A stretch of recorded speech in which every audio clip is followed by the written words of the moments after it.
বন্দীদের চিকিৎসা পরিষেবা আরও সহজ করার লক্ষ্যে বৃহস্পতিবার উদয়পুর জেলা কারাগারের জন্য একটি নতুন অ্যাম্বুলেন্সের হস্তান্তর করা হয়।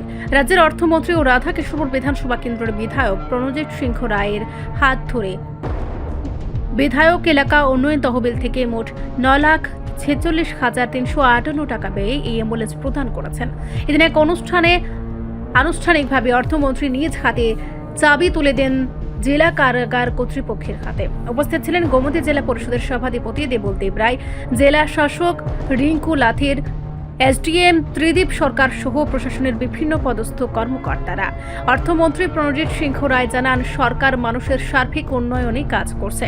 সমাজের প্রতিটি স্তরের মানুষ যেন প্রয়োজনীয় সেবা পান, সেদিকেই তাদের লক্ষ্য।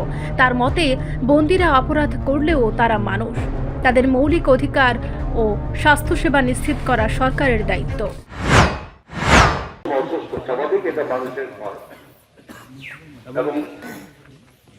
এগুলো করে যাতে তাদের খুব তড়িঘড়ি তাদের চিকিৎসা পরিষেবা দেওয়া যায়, এর জন্য একটা অ্যাম্বুলেন্স যাতে আমাদের এটিএফ ফান্ড থেকে দেওয়ার প্রপোজাল রাখে। তখন আমি সঙ্গে সঙ্গে বলেছি, ঠিক আছে, যা হয় সেটা আপনারা করুন।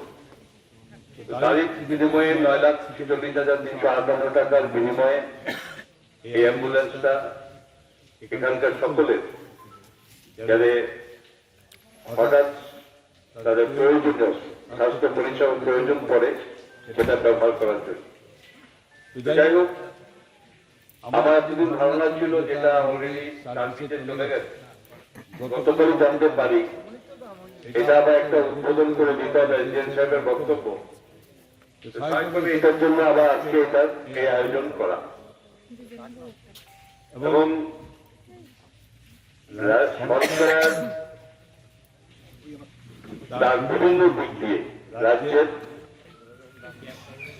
যেভাবে ডেভেলপমেন্ট আমরা করছি এবং তার সঙ্গে পুরো অংশের মানুষ যাদেরকে হয়তো সামনে আসে না, তাদের প্রতি ওদের কোথাও অবহেলা না হয়, যদি কোথাও গ্যাপ থাকে তো সেটাও তুরন্ত গতিতে প্রত্যেকটি জায়গাতে একজন করে বিধায়ক আছেন এজেন্টের কনস্টিটিউন্সিতে, এবং সেই বিধায়ককে যাতে জরুরি ভিত্তিতে যে কাজটুকু সরকারের মাধ্যমে করতে কিছুটা বিলম্ব হতে পারে সেটাকে খুব তড়িৎ গতিতে করা যায়।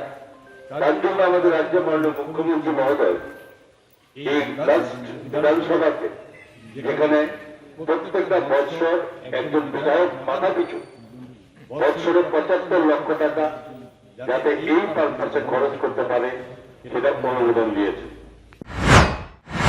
অ্যাম্বুলেন্সটি যুক্ত হওয়ায় জরুরি স্বাস্থ্যসেবা দ্রুত ও কার্যকরভাবে পৌঁছে দেওয়া সম্ভব হবে বলে আশা প্রকাশ করেন জেলা কারাগার কর্তৃপক্ষ।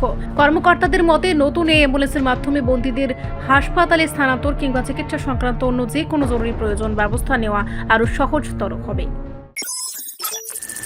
রিপোর্ট সংবাদ প্রতীক্ষা।